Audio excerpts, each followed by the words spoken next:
नमस्कार, जोहार।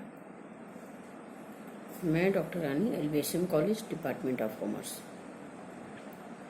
आज का मेरा lecture UG semester 6 research paper पे है। बच्चों, मैं आपको आज के पहले वाले वीडियो में रिसर्च में कुछ मेथड्स के विषय में बता रही थी कि ज्ञान प्राप्त करने के लिए हम किन किन विधियों का प्रयोग कर सकते हैं। जैसे सबसे पहले था कि परंपरा अनुगमन विधि, जो पुराने परंपराओं के अनुसार बातें चली आ रही हैं, उसके आधार पे हम कुछ रिजल्ट तक जाने का प्रयास करते हैं और कुछ ज्ञान को प्राप्त करने की इच्छा होती है। दूसरा था किसी विशेष जानकार या उस तथ्य से संबंधित कोई विशेष व्यक्ति पे निर्भर रहने से संबंधित विधि, अर्थात कोई भी समस्या हो और हम उस समस्या से संबंधित किसी विशेष जानकार को पकड़ें और उनसे उन समस्याओं के समाधान की पुष्टि की बात करें। ये हमारी दूसरी विधि थी ज्ञान प्राप्त करने की। इसी क्रम में तीसरी विधि थी कि स्व अनुभव और ज्ञानेंद्रियों के आधार पर, जिसमें मैंने आपको अरस्तु की एक छोटी सी कहानी बताई। ये भी ज्ञान प्राप्त करने की एक विधि हो सकती है, किंतु 100% ये वैध हो, ये बात सत्य नहीं। इसी क्रम में मैं चौथी विधि में आपको बताई इंडक्टिव और डिडक्टिव मेथड के आधार पे आगमन तर्क में प्रयोग लाने वाली विधि, और उस तर्क के अंतर्गत मैं इसको दो भागों में बांटी, इंडक्टिव और डिडक्टिव मेथड या आगमन और निगमन विधि। उसी क्रम में आगे पांचवी विधि, अगर हम आगमन और निगमन दोनों विधियों को एक साथ प्रयोग में करें तो एक पांचवें विधि का जन्म हुआ। इस तरह से कुल आपकी 5 विधियों के विषय में चर्चा कर चुकी हूँ। इसके बाद एक नई विधि है वैज्ञानिक पूछताछ और अन्वेषण को प्रयोग में लाने संबंधी विधि, the method of using scientific inquiry and investigation. इस विधि में ज्ञान प्राप्त करने हेतु व्यक्ति विशेष ज्ञान प्राप्ति के लिए वही पूछताछ, जांच पड़ताल और अन्वेषण का रास्ता अपनाता है जैसा कि वैज्ञानिकों द्वारा अपनी खोज और अनुसंधान कार्य हेतु अपनाया जाता है। वस्तुतः यह विधि वैज्ञानिक पूछताछ पर आधारित है, तो इसमें हम प्राकृतिक एवं प्रयोगात्मक विज्ञानों से संबंधित हो या सामाजिक या व्यावहारिक विज्ञानों में अपनाया और प्रयोग में लाया जाने वाला हो, इन विधियों को हम चलन में लेकर के वैज्ञानिक विधि के नाम से हम कुछ नए तथ्यों की खोज करते हैं। ये एक प्रसिद्ध नाम है, या कह लीजिए कि ये विधि जो है वैज्ञानिक नाम से ही प्रसिद्ध है। अब हम इस पे चर्चा करने से पहले एक विशेष बात की चर्चा करते हैं कि विज्ञान क्या है। अगर हम वैज्ञानिक विधि को जानना चाह रहे हैं, समझना चाह रहे हैं, तो उससे पहले हमें ये जानना जरूरी है कि विज्ञान क्या है। प्रायः हम बहुत पहले से ही जान रहे हैं, या जब से मनुष्य ने होश संभाला है तभी से उसके मन में स्वयं को तथा उसके चारों ओर प्राकृतिक एवं सामाजिक वातावरण में जो कुछ भी घटित होता है उसको जानने और समझने की प्रबल इच्छा, जिज्ञासा और महत्वाकांक्षा रहती आई है। कुछ भी अगर नया हुआ तो कोई भी घटना घटित हुई तो उसके पीछे क्या है, क्या कारण है, वह इसके लिए अपने ढंग से कुछ जांच पड़ताल करता है और अन्वेषण संबंधी चेष्टाएं करता रहता है, और उसके इन्हीं प्रयासों ने सुव्यवस्थित एवं संगठित ज्ञान के रूप में एक ऐसा भंडार उसके सामने रखा है जिसमें उसे अपने आप से तथा वातावरण से अच्छी तरह समायोजित होकर प्रगतिशील मानव के रूप में जीने की राह मिली। विज्ञान अपने आप में एक लाभप्रद तरीके से संगठित ज्ञान का भंडार है और इस ज्ञान की उपलब्धि विज्ञान के अपने प्रक्रिया रूप यानी वैज्ञानिक विधि से ही होती है।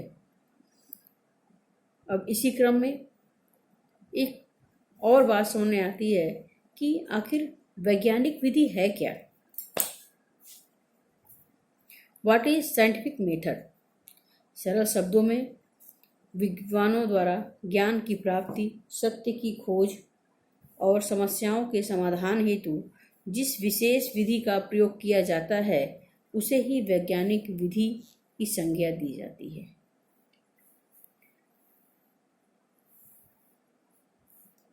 मेरियम Webster 7th new collegiate dictionary में वैज्ञानिक विधि को परिभाषित करते हुए लिखा है कि समस्या विशेष की पहचान और स्थापना, प्रेक्षण और प्रयोग की सहायता से प्रदत्तों का संकलन एवं परिकल्पनाओं के निर्माण एवं परख से युक्त एक ऐसा प्रनियम एवं प्रक्रियाएं हैं जिन्हें ज्ञान की व्यवस्थित खोज हेतु काम में लाया जाए। वैज्ञानिक विधि के अर्थ, प्रकृति एवं प्रयोग के बारे में और अच्छी तरह से जानने के लिए कुछ और हम विद्वानों के परिभाषाओं पे ध्यान केंद्रित करना चाहते हैं। जैसे जेसी टाउनसेंड वैज्ञानिक विधियों से अभिप्राय उन अधिक से अधिक सार्थक, प्रत्यक्ष एवं कारगर साधनों से है जिसके अंतर्गत चिंतन एवं क्रियाओं के माध्यम से तथ्यों का संग्रह और संगठन किया जाता है।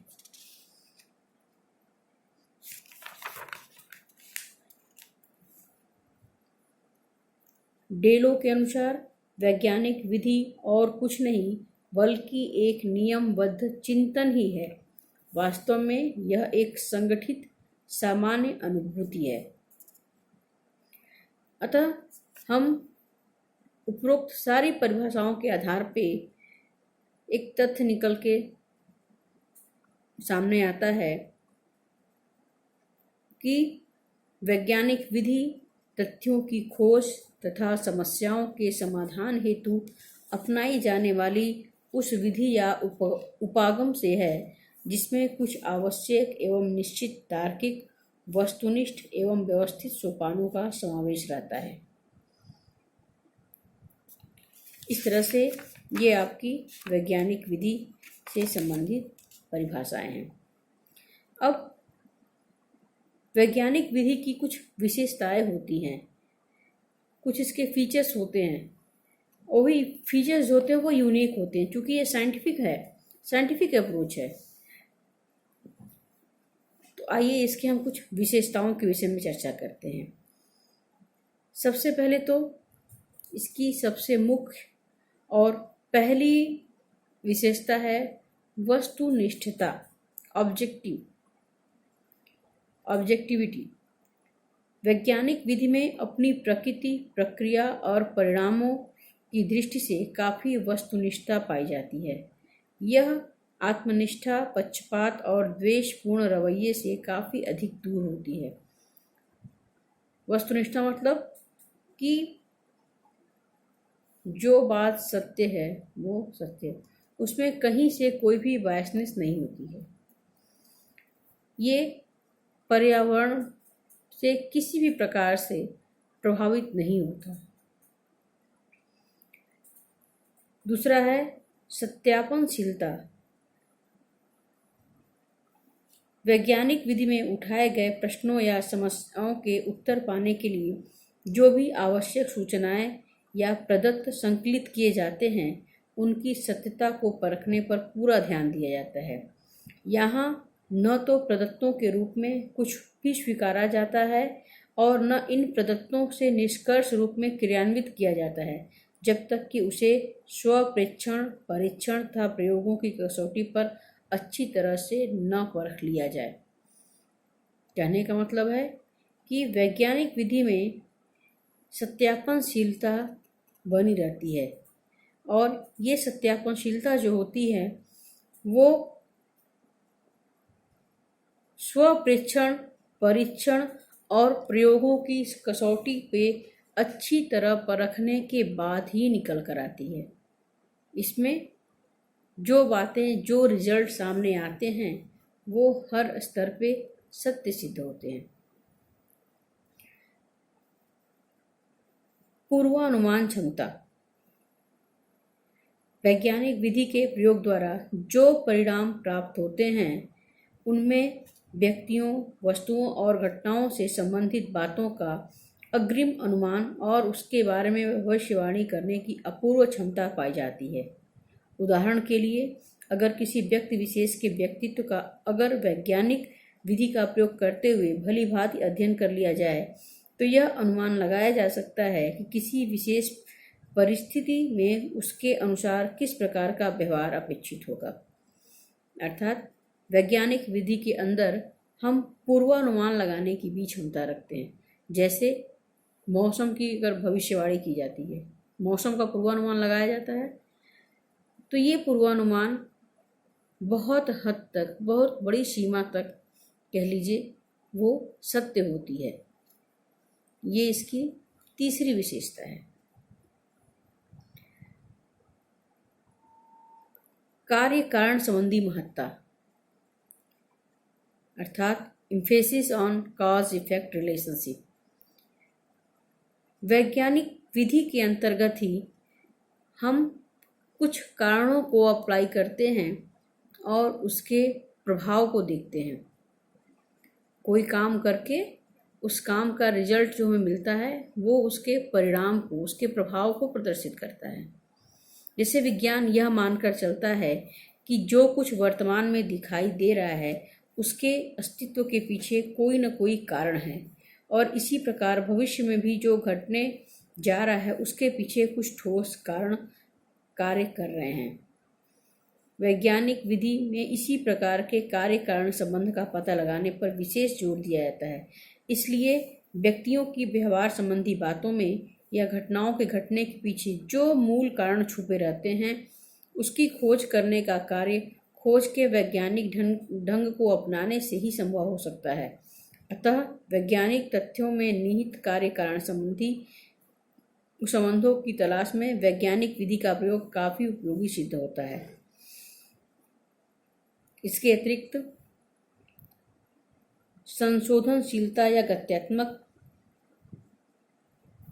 और निश्चयात्मकता, ये सारे के सारे वैज्ञानिक विधि की विशेषताओं के अंतर्गत आते हैं। वैज्ञानिक विधि में हम कुछ स्टेप्स को फॉलो करते हैं और ये स्टेप्स एक निश्चित क्रम में आते हैं, जिसमें पहला है समस्या से सामना। वैज्ञानिक विधि के प्रयोग का यह पहला शुरुआती चरण होता है। वैज्ञानिक विधि का प्रयोग तथ्यों की खोज और समस्या विशेष के समाधान हेतु हाथ में लिया जाता है। अब क्या खोजना है और किसका समाधान करना है, यह बात पहले उठनी ही चाहिए, तभी उसे खोजने और समाधान करने की बात प्रकाश में आएगी। जब व्यक्ति विशेष को किसी बात से जानने की जिज्ञासा होती है अथवा उसका किसी समस्या विशेष से सामना हो जाता है, तभी वांछित ज्ञान और जानकारी की खोज हेतु वैज्ञानिक विधि को काम में लाने की बात उठती है। ज्ञान की यही भूख और समस्या समाधान की यही चाह उसे वैज्ञानिक विधि में निहित आवश्यक प्रयत्नों को करने हेतु आवश्यक रूप से अभिप्रेरित और उत्साहित बनाए रखती है। जब समस्या से सामना होता है, ये पहला इसका स्टेप है। इसके दूसरे चरण में समस्या को समझना, अंडरस्टैंडिंग द प्रॉब्लम। इस सोपान के अंतर्गत, इस स्टेप के अंतर्गत समस्या विशेष के अध्ययन और विश्लेषण के वे सब प्रयत्न किए जाते हैं जिनके माध्यम से समस्या की प्रकृति, उसमें निहित अर्थों, प्रयोजनों और उसके समाधान से प्राप्त फायदों की जानकारी मिलने में मदद मिले। यहाँ शोधकर्ता अपनी शोध समस्या को आवश्यक, स्पष्ट, संक्षिप्त और सटीक शब्दावली में व्यक्त कर सकता है। उसमें निहित शब्दों तथा पदावली को कार्यकारी भाषा में परिभाषित कर सकता है तथा समस्या समाधान से होने वाले फायदों अथवा महत्व की ओर इशारा कर सकता है। ये इसका दूसरा चरण होता है। इसी क्रम में तीसरा चरण है परिकल्पनाओं का निर्माण, फॉर्मुलेशन ऑफ हाइपोथेसिस। अब आपके सामने एक प्रश्न है कि ये हाइपोथेसिस क्या होता है। तो हाइपोथेसिस को हम परिकल्पना कहते हैं। इस सोपान के अंतर्गत जिस समस्या विशेष के समाधान की बात की जा रही है उसके समाधान के लिए अनुभव, तर्क तथा कल्पना का सहारा लेते हुए कुछ अनुमानित समाधानों को सूचीबद्ध किया जाता है। हम उसमें अनुमान लगाते हैं कि ऐसे ऐसे इसके कुछ समाधान हो सकते हैं। ये समाधान सही ही होने चाहिए, इस बात पर यहाँ जोर नहीं दिया जाता, बल्कि यह देखा जाता है कि समस्या के समाधान हेतु जहाँ तक हो सके इनके द्वारा कुछ अच्छे विकल्प सामने रखे जा सकें। कल्पना का सहारा और वास्तविकता को तलाशने की चाह ने ही शायद इस प्रकार के विकल्पों को परिकल्पनाओं का नाम दिया है।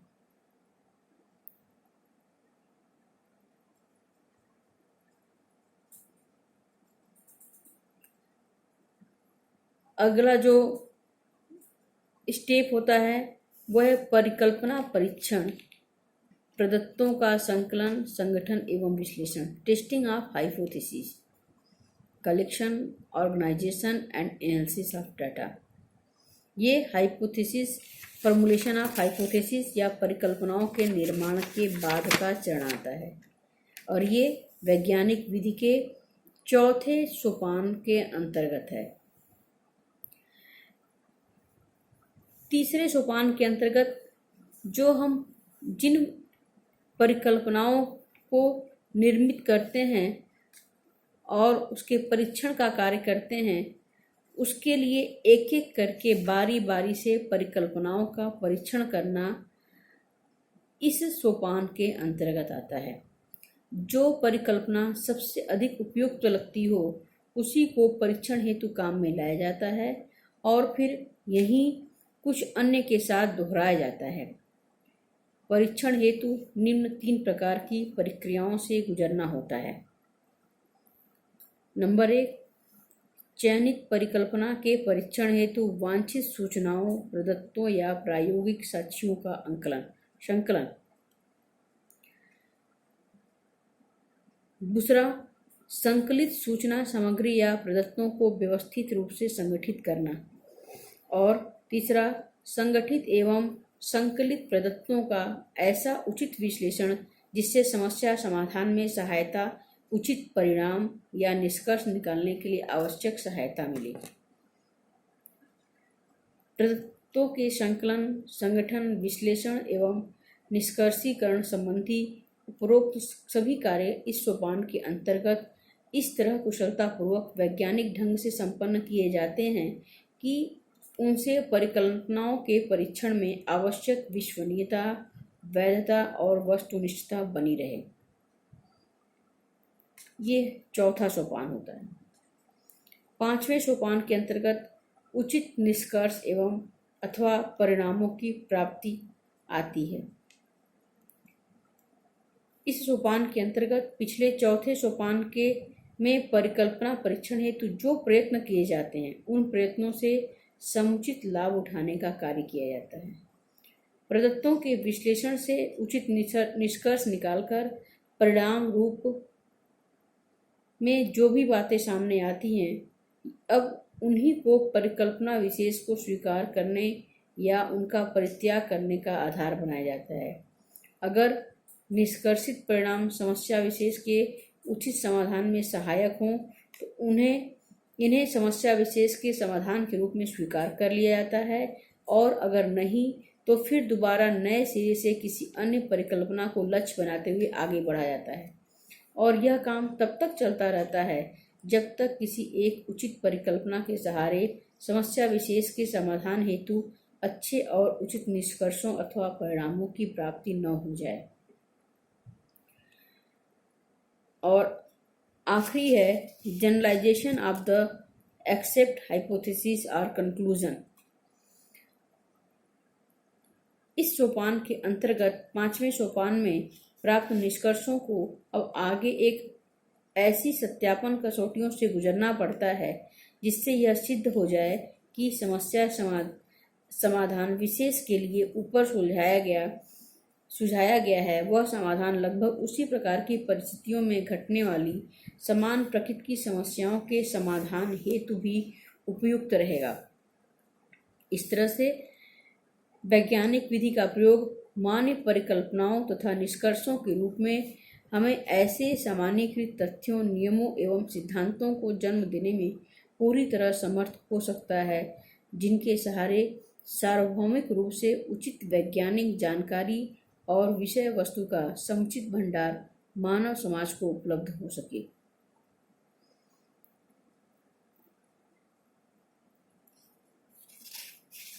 इस तरह से ये कुछ प्रमुख सोपान थे वैज्ञानिक विधि के अंतर्गत। और इसके बाद आगे हम चर्चा करेंगे चर के विषय में, जिसे हम इंग्लिश में वेरिएबल्स कहते हैं, जिसका प्रभाव रिसर्च पे सर्वाधिक होता है और इन वेरिएबल्स के माध्यम से ही हम अपनी रिसर्च की प्रक्रिया को आगे